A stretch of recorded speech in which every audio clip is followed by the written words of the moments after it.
Pak occupied Jammu కాశ్మీర్‌లో ప్రజలు ఇంకా రోడ్ల మీదనే ఉన్నారు. దాదాపు నెల రోజులైపోతుంది.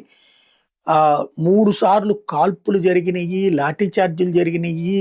27 మంది ఒక్కసారి, 31 మంది ఒక్కసారి, 8 మంది ఒక్కసారి ఇట్లా ప్రాణాలు కోల్పోయారు. అయినా సరే వాళ్ళు అక్కడి నుంచి కదలటం లేదు. పాకిస్తాన్ సైన్యం వాళ్ళని చుట్టుముట్టి ఉంది.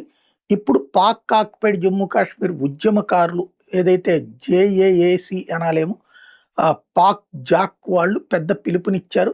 సైన్యం ఒక డెడ్‌లైన్ పెట్టుకోండి. మీ అంతట మీరు వెనక్కి వెళ్ళిపోండి.